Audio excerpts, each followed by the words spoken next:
Her reaction, brutal. She didn't yell or cry. She just asked, "So instead of telling me the truth, you lie." Then she grabbed her bag and left. Hey. Welcome back. Welcome back. We in here. Episode 5. We are definitely in here. Yes. So what do you want to get into today? Well, I think we should talk about how we finally gave in. Yeah. Yes, we did. We have finally given in to the robots. We are allowing a robot into our home.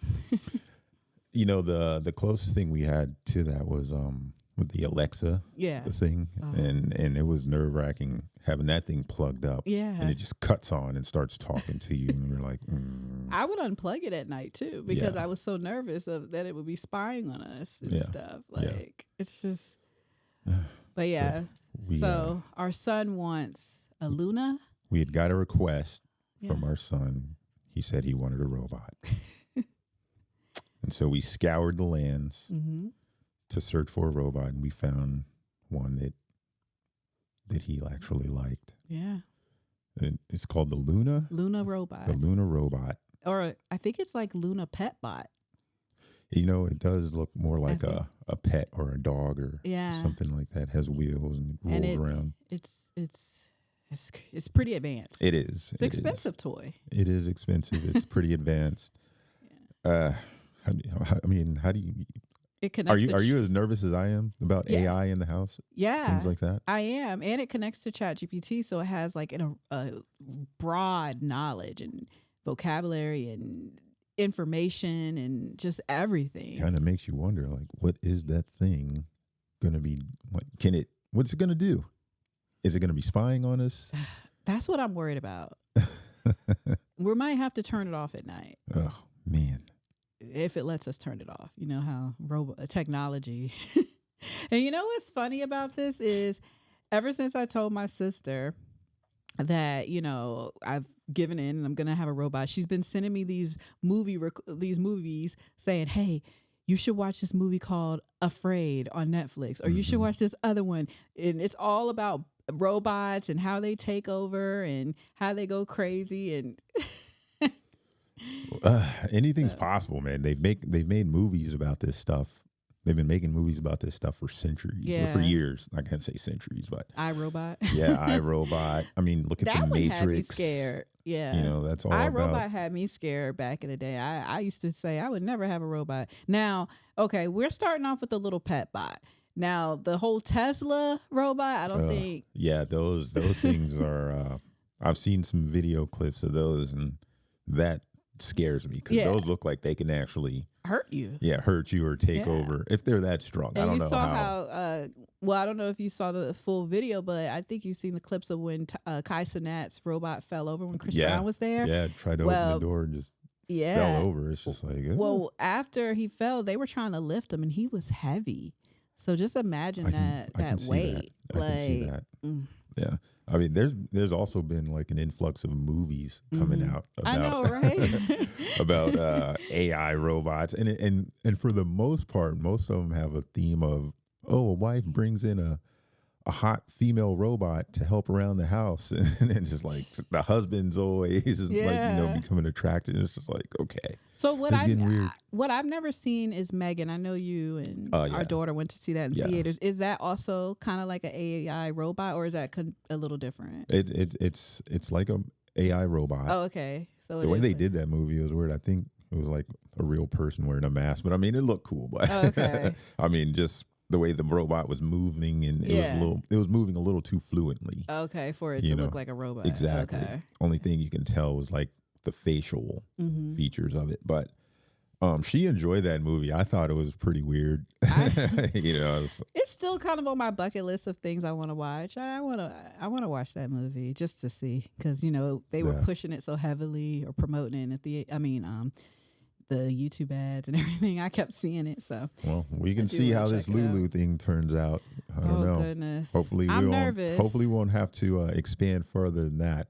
in the future. But hopefully y'all see us back yeah, after Christmas. I don't plan on getting anything more advanced than that thing. No time soon. I don't want no. But as things keep, the direction of the way things are going, it's kind of going there. I mean, we might have to give in even more. I'm pretty sure we'll be long gone before, the robots decide they want to start taking over. Except our kids are going to keep wanting to bring more. yeah.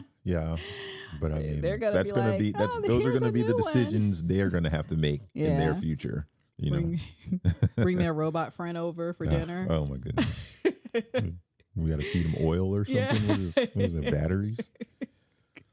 This is how you feed your AI friend. You plug it in the charger. Yeah. Well, on that note, I guess we could go ahead and get into the thread dive this week. Or do you want to do a highlight again this episode? Yeah, we can do that. My thread dive is going to be TIFU, which is today I fucked up by hiding my parents' disapproval of my girlfriend. Okay. That sounds like it can get a little choppy in there. Ooh, okay. Well, mine's is, I think, a pretty good one. It's an AITA. Am I the asshole for not selling my car even though my fiancé refuses to sit in the front seat because my ex sat there? Wow. That's... Really? Okay, yes. I gotta hear that. It's pretty dastardly. Yeah, that sounds crazy. I never even would have thought of making that type of request. Like, whoa. Okay. Yeah. Definitely can't wait to get into that. And then, of course, we have our fact attack where we'll give some fun facts. And then we have our this or that where we'll have some would you rather questions. And we end it off on good vibes only. Where we'll give a little story with good vibes. Try to cleanse the palate a little bit. Yep. All right. So I can go ahead and get into my story. Yeah, you can go ahead and start up. Let's listen up. All right. The title again. TIFU. Today I fucked up by hiding my parents' disapproval of my girlfriend. I, 33 male, have been dating my girlfriend, 31 female, for just over a year, and things have been amazing. Well, mostly. The one issue, my parents. They've always been difficult. My mom has this tell it like it is attitude, and that's just code for being judgmental. And my dad is the silent, passive-aggressive type who grumbles under his breath, but never says anything outright. A few weeks ago, I invited my girlfriend over to my parents' house for the first time. They host family dinners often, so I figured it'd be a good opportunity for her to meet my parents and a few other family members. I was nervous, but hopeful things would go well. Spoiler alert, they didn't. My mom made several little digs, like commenting on my girlfriend's career, saying it seemed a bit too carefree for someone serious about their future. My dad barely spoke to her, but when he did, he kept giving her these weird side-eye looks. And then the real cherry on top, my mom said, "You don't seem like the kind of girl I pictured him ending up with, but I guess opposites attract." That's shade. Yeah, period. that is shade. My girlfriend tried to laugh it off, but I could tell it really bothered her. After dinner, she said it was awkward, but that she was willing to try again because families take time. Fast forward a week later, I was visiting my parents and asked what they thought about my girlfriend. They told me my girlfriend didn't seem stable and that her career made her seem like she didn't have her life together and that she didn't seem like a good match for me. My mom even threw in, "She's just so different from us." Okay. I wasn't in the mood for more drama, so I didn't say much to my parents. By the end of the visit, I decided it'd be best to keep my girlfriend away for a while. I didn't have much of a plan behind this thought, but I convinced myself it was the best choice at the time. Eventually, my girlfriend began to ask when we'd visit my parents again. So I just lied and said my parents were renovating their house and wouldn't be hosting any family dinners until they were done. She seemed fine with it until she wasn't. Earlier today, she saw a photo my mom tagged me in on Facebook, a picture of me and some of the family with the caption, "Another amazing dinner with the family." My girlfriend immediately asked, "Wait, I thought your parents weren't hosting any dinners. Why does it say they had one last night? And why are you in the picture? You didn't even mention this dinner to me. I thought we were waiting for the renovations to be done." I froze. I tried to double down and said they didn't fill up. They didn't fill up for hosting outside of family right now because they've been having some issues with the renovations. But she wasn't buying it. She kept pressing, and eventually I admitted the truth, that I was avoiding bringing her around again because my parents didn't think she was the right fit for me. Her reaction, brutal. She didn't yell or cry. She just asked, "So instead of telling me the truth, you lied." Then she grabbed her bag and left. The rest of the day was a blur of anxiety. The guilt has been eating at me.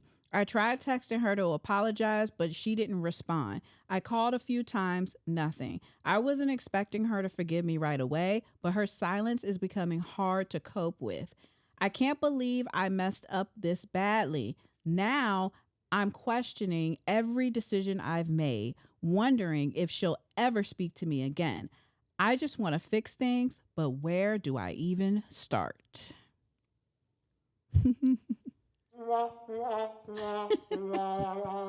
My guy.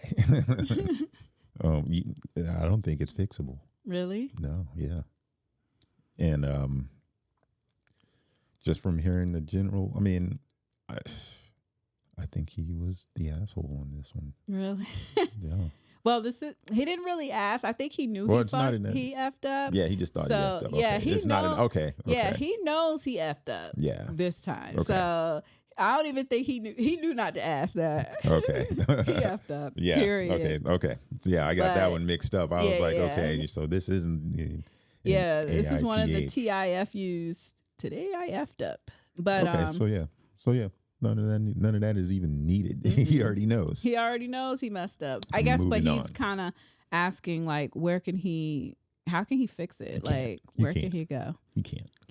So let me read some of the comments. One person said, "OP, you really messed up lying twice. I get that you were trying to avoid confrontation, but doubling down after she saw the photo, that was a huge mistake.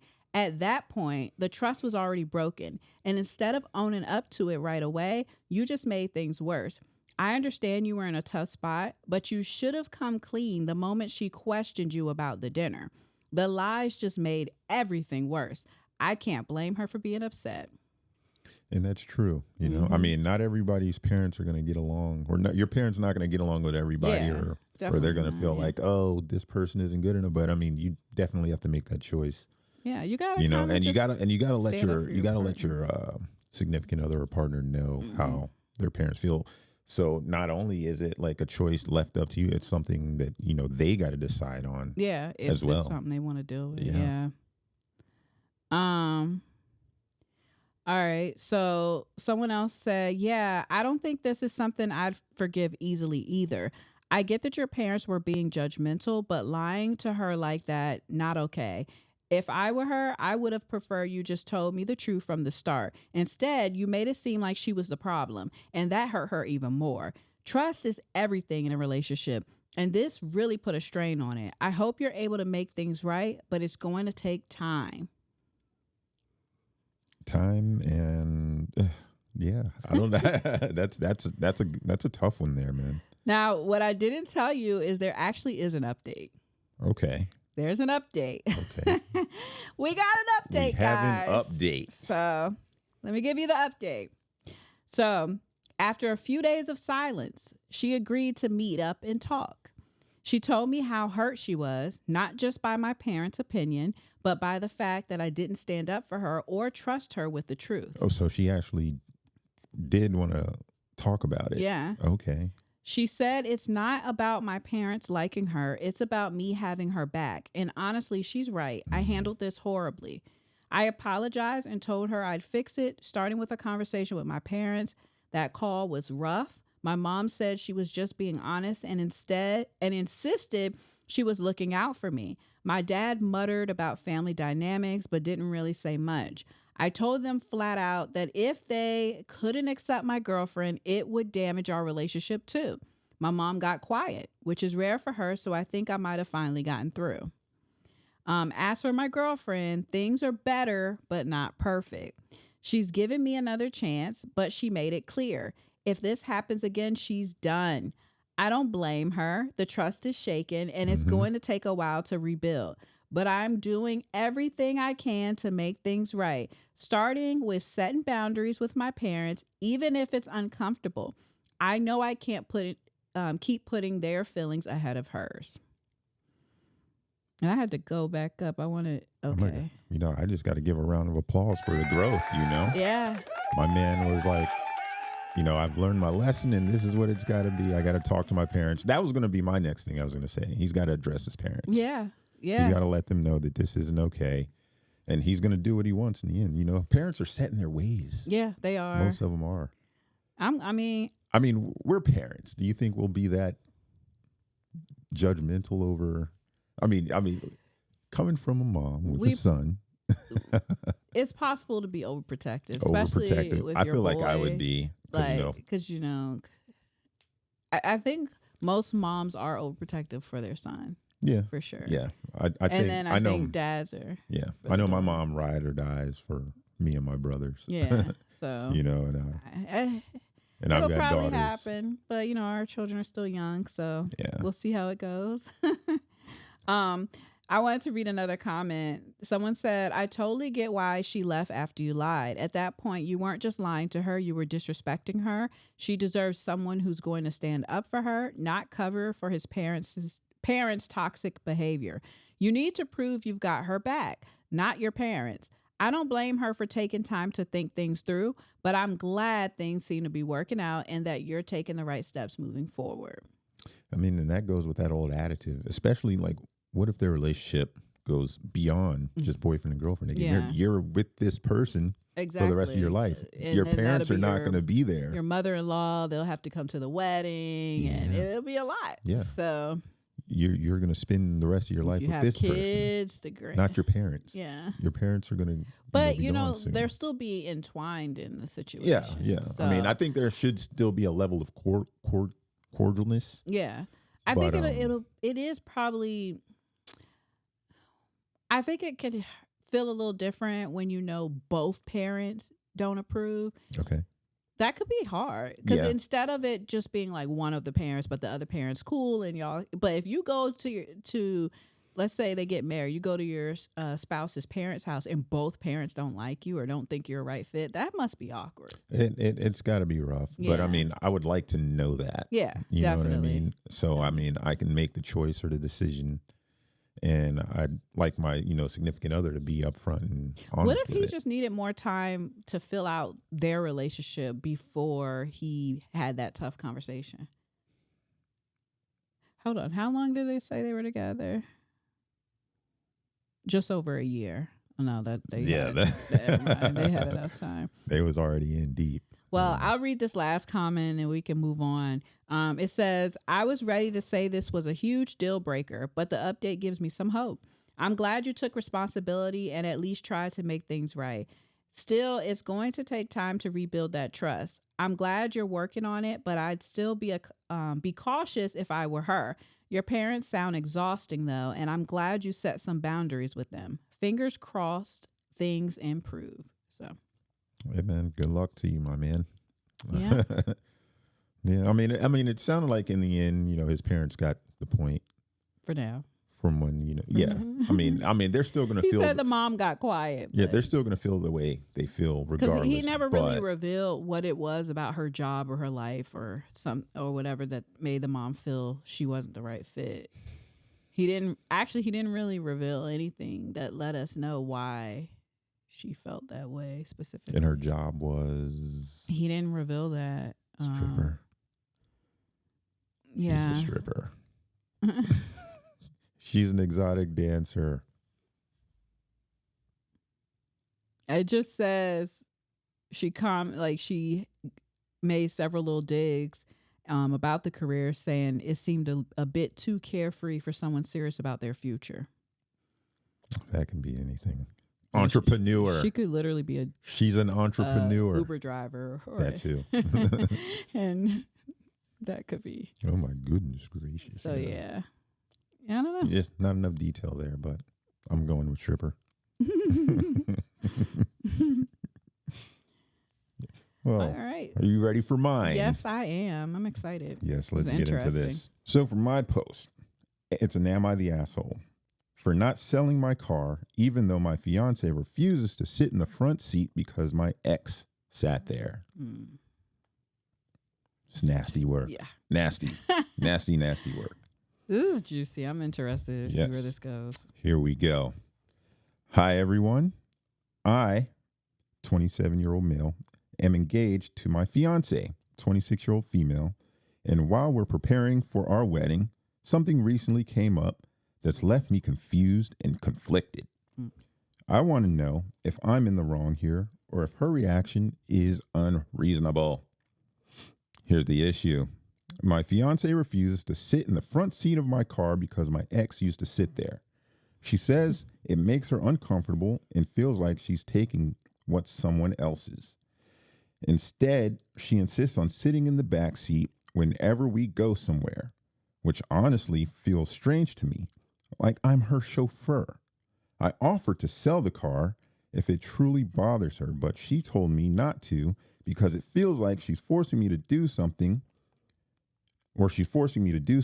However, she still won't sit in the front seat and avoids interacting with anything related to my past relationships. I have so much to say. But go ahead.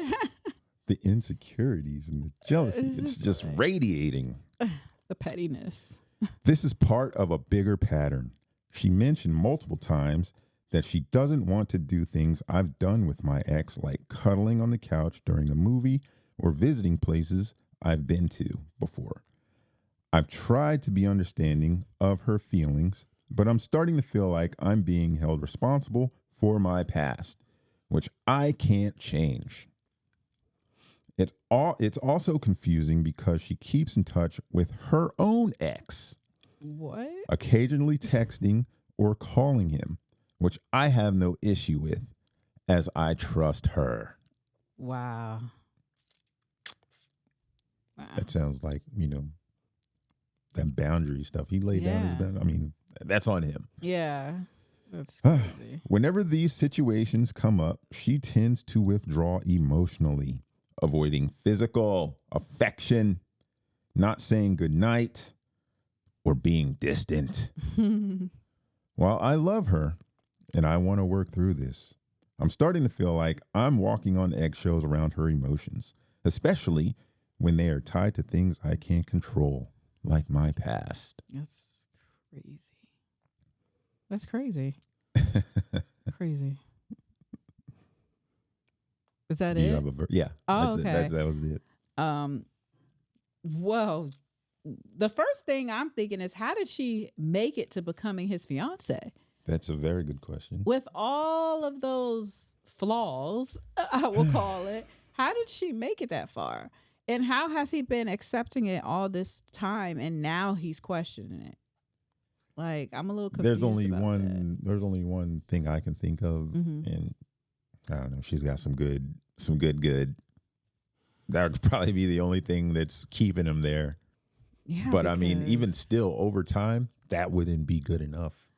I mean, to a real man. I mean, because she's being petty. First of all, because your ex sat in the front seat. I mean, what if his mom sat in his front seat? His grandma, a lot of people might have sat in his best friend. I mean, the front seat of the car.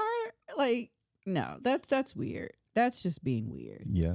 The couch. I mean, I can understand if she has some reservations about sharing the same bed, because you would think about, you were doing all this in the bed with your ex, so you might have some reservations.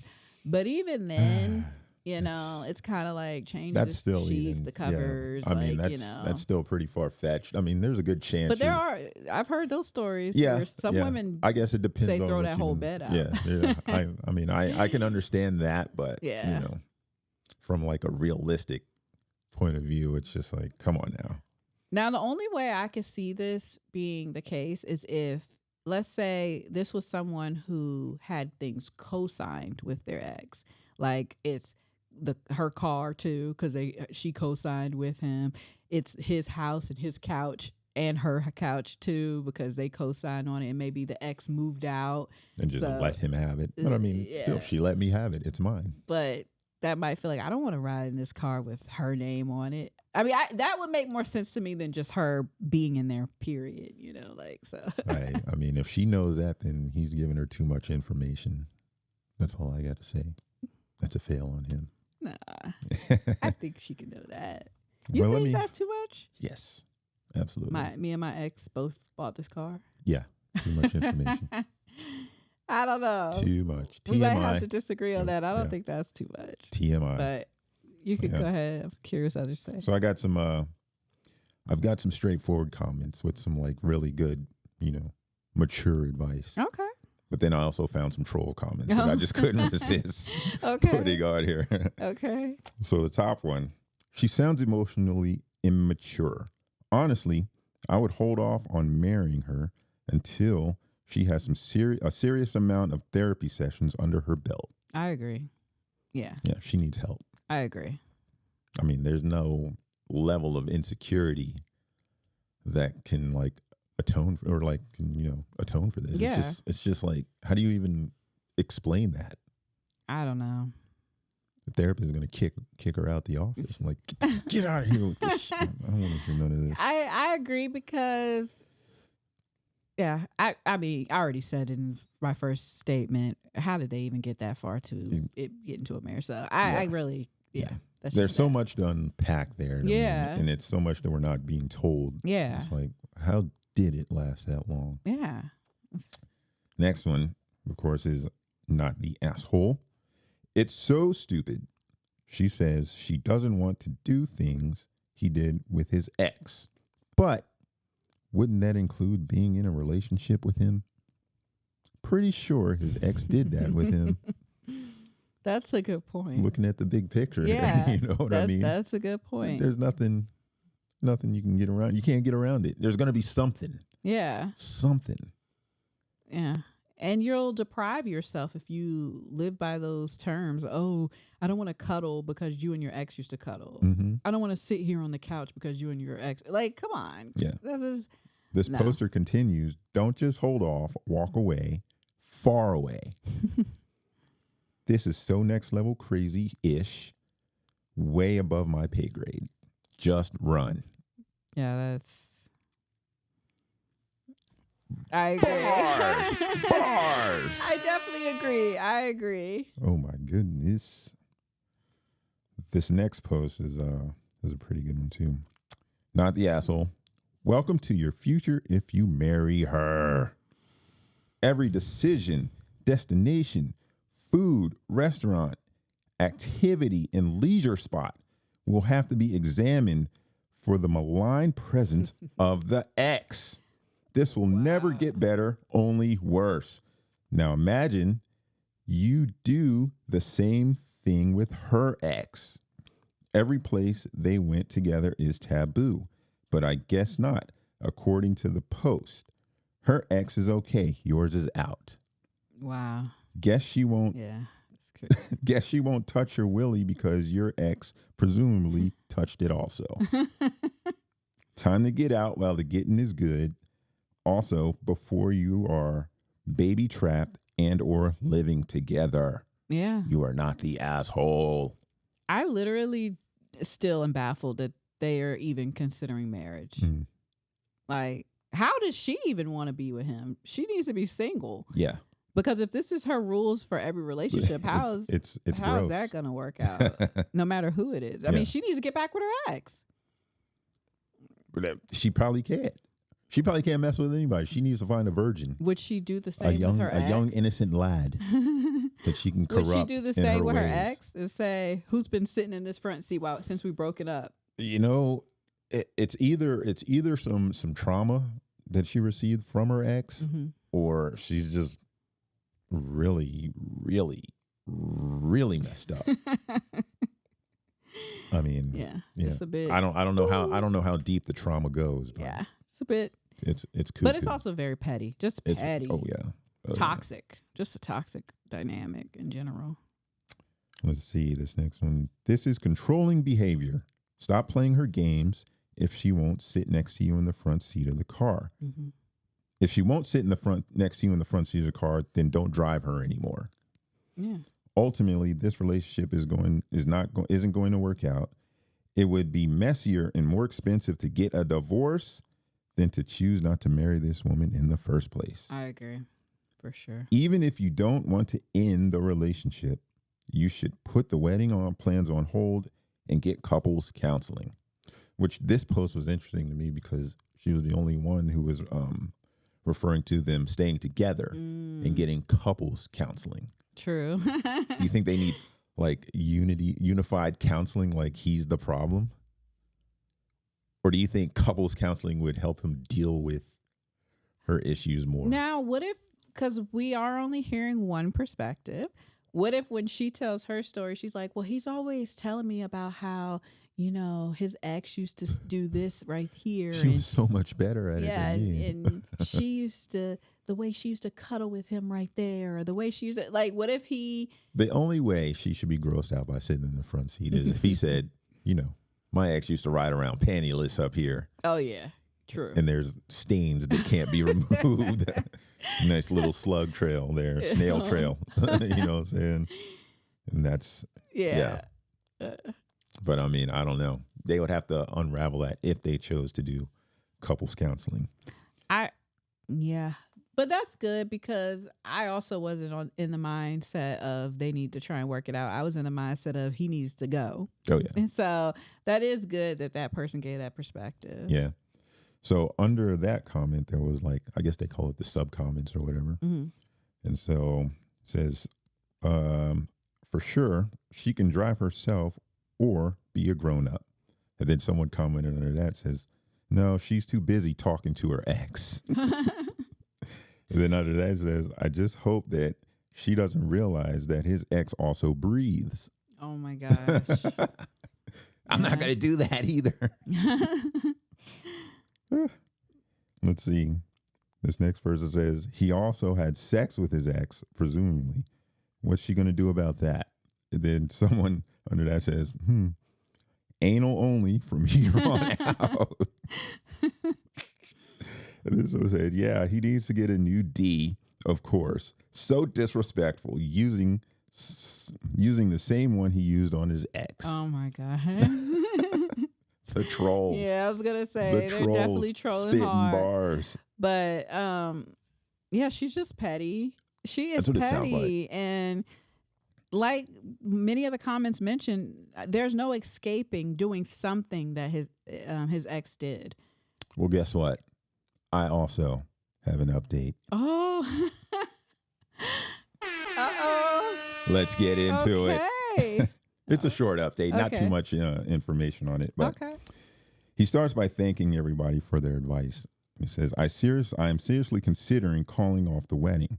When I spoke to her about it earlier today in another car, not the one my ex sat in with the emoji, a crying smiley, laughing emoji. Oh my God. She dismissed my concerns, removed her seatbelt, and started screaming at me during the argument, saying it's normal.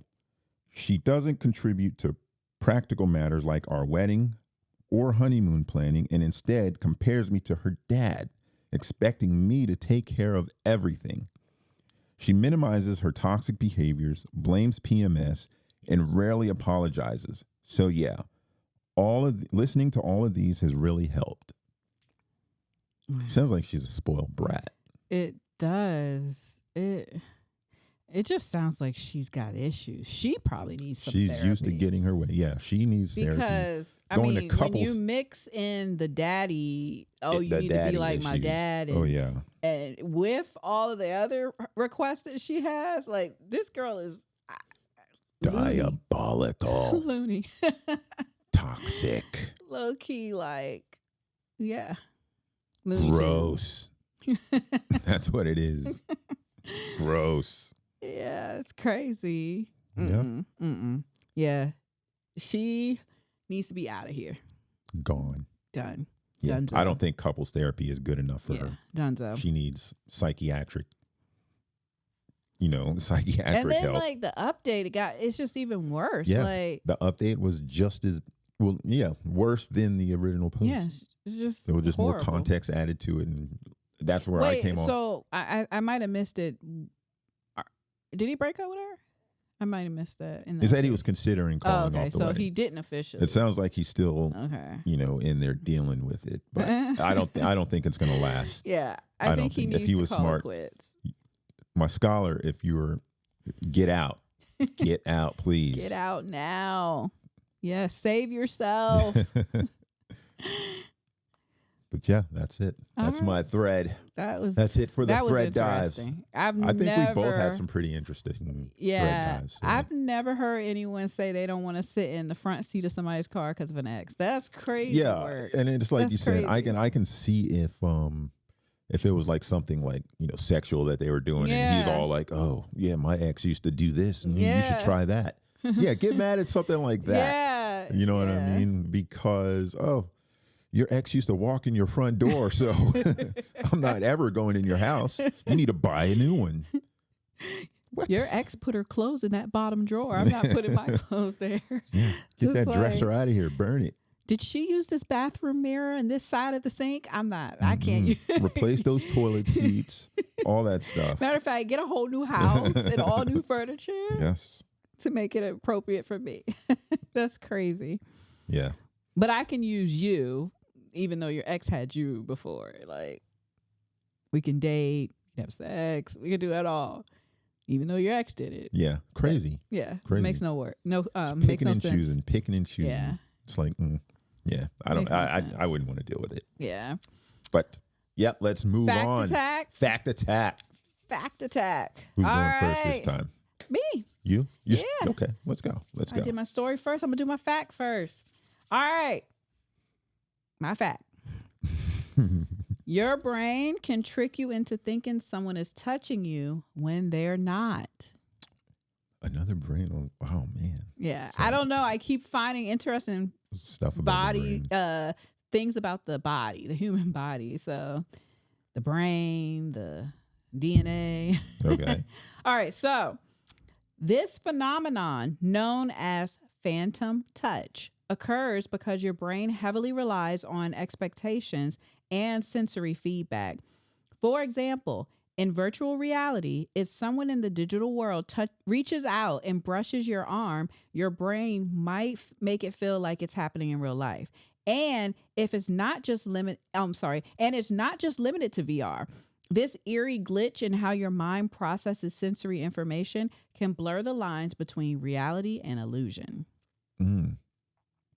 You know what? That's interesting because I remember as a kid there was a game we used to play. Mm-hmm. So you would sit down and someone would stand behind you and they would say, "Yeah, I'm going to crack this egg over your head." Mm. And so they would like make some noise like a cracking sound and then just stand there and drizzle it over your pretend like they're sprinkling it over your head, and it actually felt like it was running down your Really? head. Yeah. Oh, wow. That just your fact just made me think about that. Wow, that is interesting. I've I'm never gonna have to try that. I've never had that happen. I've never heard of that. So, wow. Okay. Now you got to try that on me. I want to see if it works. I can probably attest to that. Yeah. But that's pretty I want factual. to see if that works. That's good. That's a good one. I like it. Yeah. Okay. What do you got for us? Ready for me? Yes. I think you're gonna like this one. Okay. You transfer more germs shaking hands than kissing. Yeah. Could you believe that? Yes. I've heard this one before. Okay. So, but I still need more context. I have heard it before, but I need more context. What's Right. the Well, as what's the this statement, details? yes, as this statement is generally true, according to scientific research, shaking hands is considered to transfer more germs than kissing because your hands touch numerous surfaces throughout the day, accumulating more bacteria than your lips, making handshakes a more efficient way to spread germs. It's that's one of those weird ones because the mind makes you think kissing will be like spread more germs. So yeah. Hand-to-hand contact may be a more efficient way of transmitting bacteria and viruses than mouth to face or even mouth to mouth. The numerous fat-laden crevices in your hands are an ideal yeah. They are an ideal breeding ground for microbes. Shaking hands and then touching the nose or the eyes is a great way to get infected. In fact, you're more likely to get bugged in this fashion than by being directly coughed on or being kissed. You know, This is not just wild speculation. Okay. I was gonna say I believe it because after seeing someone dig up their nose recently, and okay, and then just wipe it, and then go touch. Like, yeah. I don't want to touch anyone's hands. So. Like no.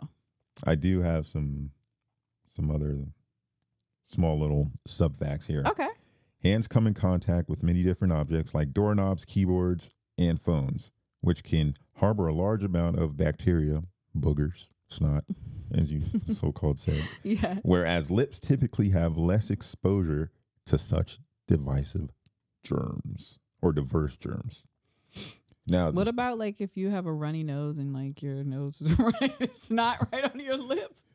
You're supposed to go, or you lick that off and then spit it out. You know, kids, they nose be all crusty and yeah, that's all on their forearm, the back of their hand.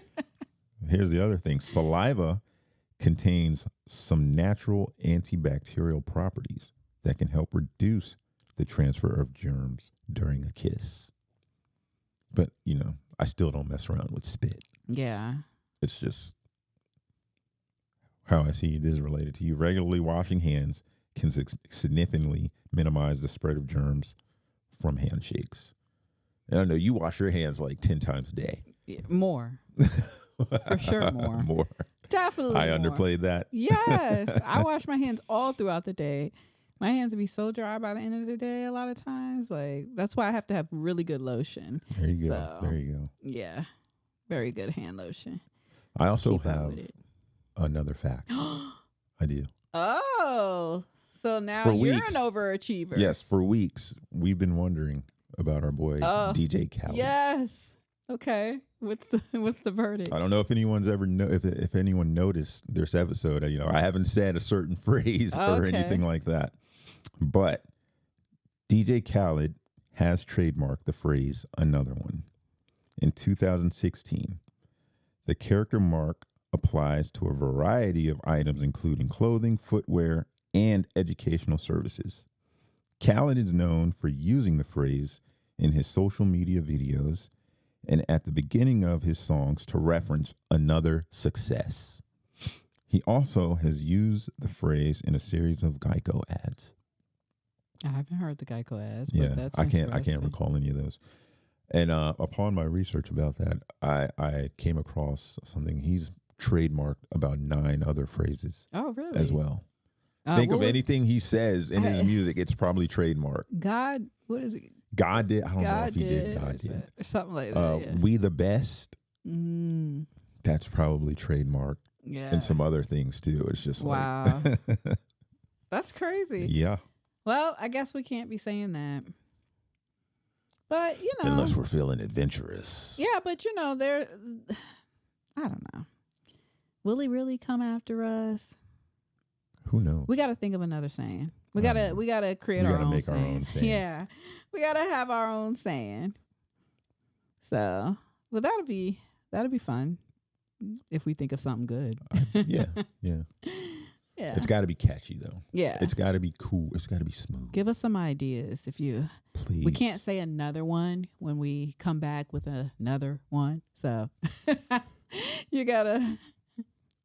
I was going to something go, here we go again, but then that was like, isn't that a DMX song or something? Here we go again. Yeah, I think so. That was a terrible DMX impression. I think I did him no justice there. I think yeah, we'll think on that. We'll think on it. All right. We'll come back with something creative. I'm Let's sure. Go. What's next? This or that? Yes. All right. So my this or that question for today is, would you rather watch only rom-coms for a year or only horror movies for a year?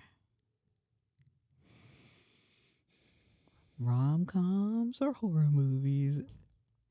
I know your rom-coms are not your favorite, Not my but favorite. how do you feel about horror? There's been some funny rom-coms I've seen. There's also been some terrible ones. Yeah. But I can say the same for horror films also. I would have to go horror. Really? Yeah. I couldn't do rom-coms for a year. I could. Just nothing but rom-coms? Yeah. No. Vomit. I can't. Okay, well, I'll tell you what mine is.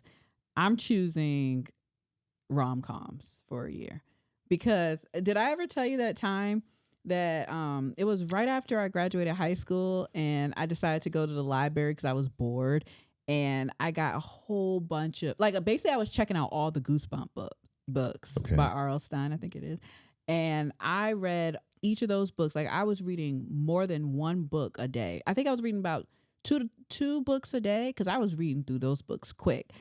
And next thing you know, I started having visions, scary nightmares. I started seeing dolls move. I mean, because my mom used to have porcelain dolls. Just getting psyched out. Yes. So I cannot, no. Watching horror movies for a whole year, that will mess with my mental. I could not do that. I had to stop reading the books. So I already know. Can you imagine? You think you can handle that? Yeah. For a whole year? Way more than rom-com. Yeah. Okay. I'll take that any day. Yeah. I'm gonna do rom-com. I can't. I mean, not all horror movies are scary. Some of them are just corny. Some of them are actually funny. Yeah, but they're meant to be scary, right? Isn't that why they're horror? They're meant movies? to be scary, but some of them miss the mark. So that means you're gonna just pick some I'd rather watch a movies. bad horror movie than a good or bad rom-com any day. Okay. Yes. I wish I could put you to a test of at least you having to watch horror movies for a month straight and see. But Easy. see, you don't really be having nightmares and stuff, right? No. See, I'm the type that if I watch something scary before bed, I'll dream about it. So I like to not watch something scary before bed. I prefer to watch something lighthearted. I mean, I'm not going to say I have nightmares. Some of those things, they stay with you for a while. Like there was a couple movies that I can name off the top of my head. One was we watched, it was called It Follows. Oh, yeah. Which doesn't necessarily have too much going on with it, but just the premise of it was kind of creepy. Yeah. And then that movie Smile. We gotta watch Smile 2. We never got back around to watching Smile 2. Yeah. Definitely. That one kind of just seeing people smiling. Yeah. That's what I'm saying. I couldn't do that. But, for a whole year, you watching stuff like that. I definitely didn't lose any sleep. So I be feeling eerie feelings and no.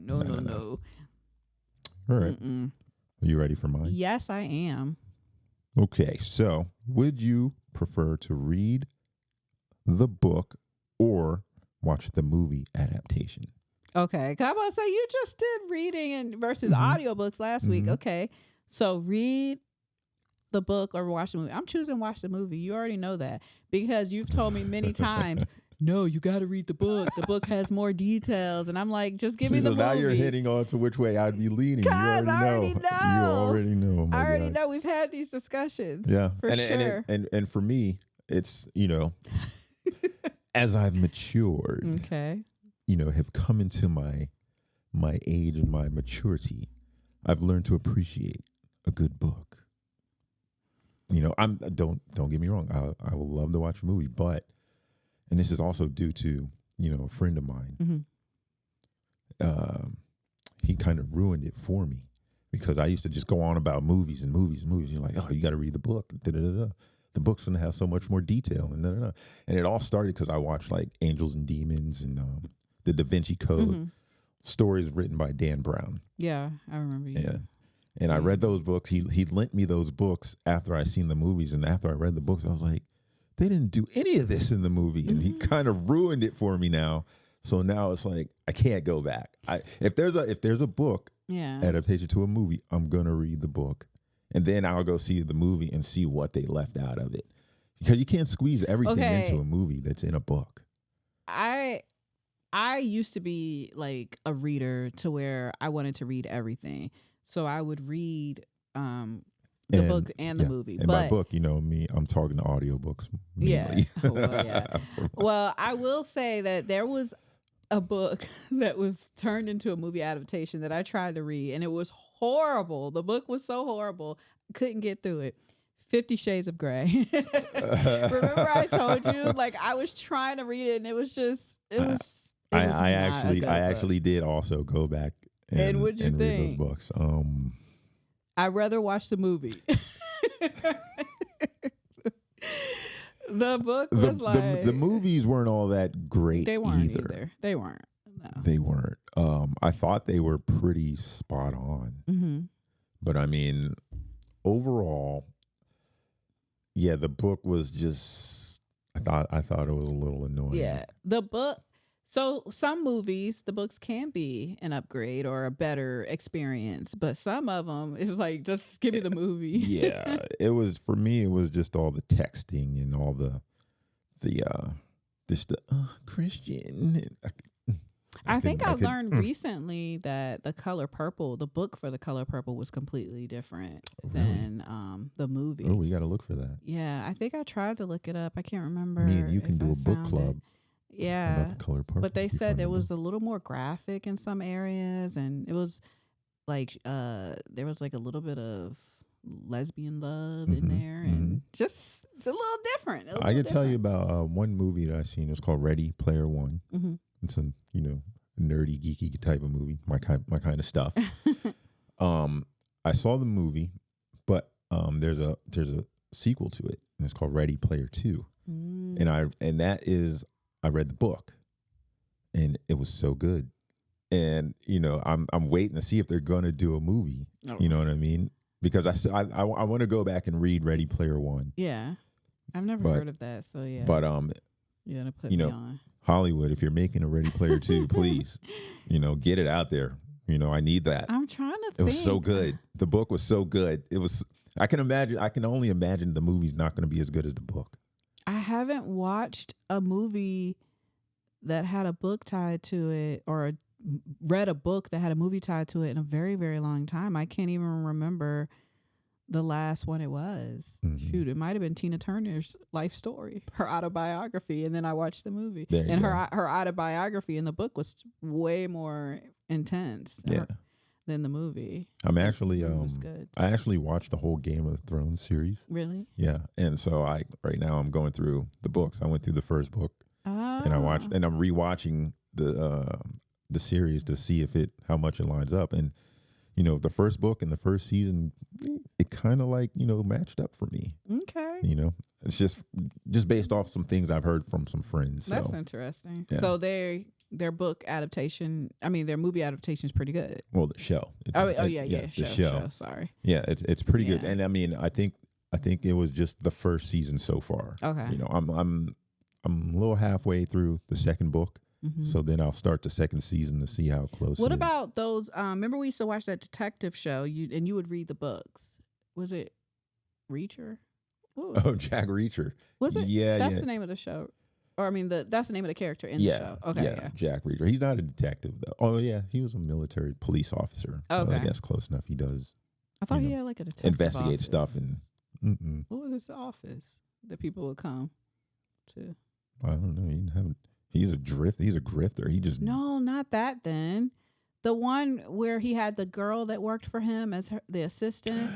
Oh, I think I said the wrong name. Cormoran Strike. Yes. Yeah. Because you said you were reading those books. Oh yeah, I read those books. What's the name of that show? I don't know. Or is that the name of it? I mean, it's just named remember. off of. Yeah, it's probably just Strike. And I know they name each season off after every book. Oh, okay. But yeah, to what A Cuckoo's Calling, The Career of Evil, Yeah, The that's Silkworm, the show I all was that talking- stuff. I think I misspoke when I said yeah. Jack Reacher. My bad. Yeah, one of my favorite book I'm new series. to all also. of this. I ain't true to all of this. So you're asking about how it was adapted from the book. I think it was adapted pretty well. Okay. Yeah, I mean, of course, those books are like massive and full of detail, and I don't think you can squeeze everything into, in like a I hope they make more 6 or 7 episode series. But yeah, I one of my favorite book series, and I think they did it pretty good. That's good. Yeah, that's good. All right, Whew. So good vibes only. Let's wrap it up. Let's go. All right, today's story. It's a little different because we have the holidays. Well, this is the holiday time of year. So it's called The Gift of Perspective. Knowledge here. Let's get into it. Yes.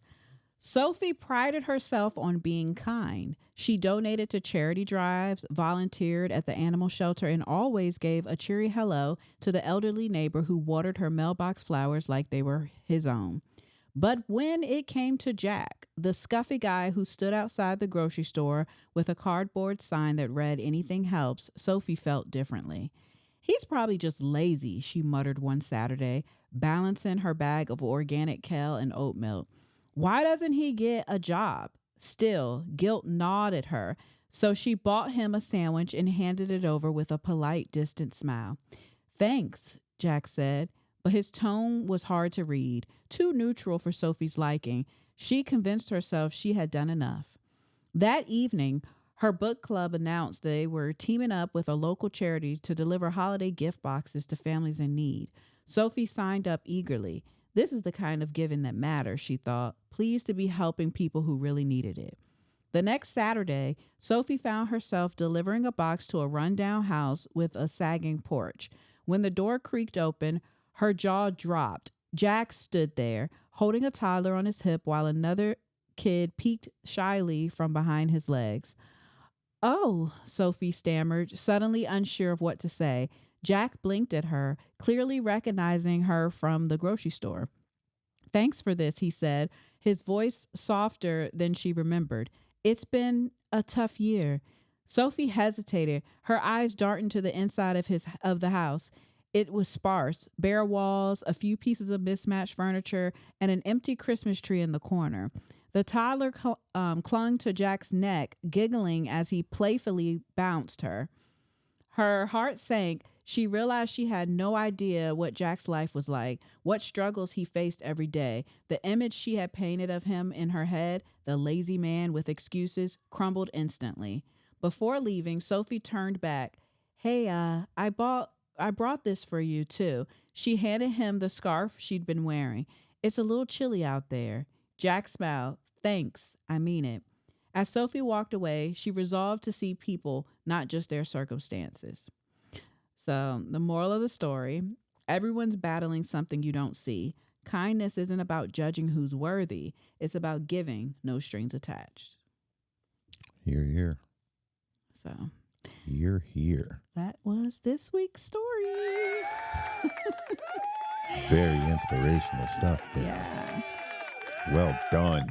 Yes, we have to make sure we, we're kind to people and don't judge them, because you never really know someone's, life story or what they're going through just by looking at them, And I will say, when I read the story, I did kind of want to share it because I've heard that narrative too, like, oh, if they're on the street homeless, they are just going to spend the money on drugs, or they, they just are lazy. That's the usual conception. Yeah, so that is, so I did think that was a good story to share.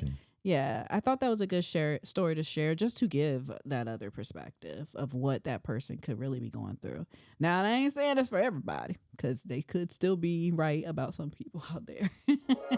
Magical. Yes. Yep. And brighten up someone's day. Excellent. Yeah, that was good. That was very good. And that about wraps it up. That wraps it up. My mind went so many places when you said that. Oh, wraps it up. Oh, see? Let's wrap it up. We're going to end up. Oh, that is good vibes, right? Yeah, Okay, that could be good vibes. No, I'm talking about wrapping it up. Oh, yeah. That could be good vibes. That's good advice. Good advice. It's good advice. Okay. And it can lead to some good vibes. Okay. But yeah. But with that being said, I'm Emile Leone. And I'm Nilani Rose. Catch you next time. Bye. Peace.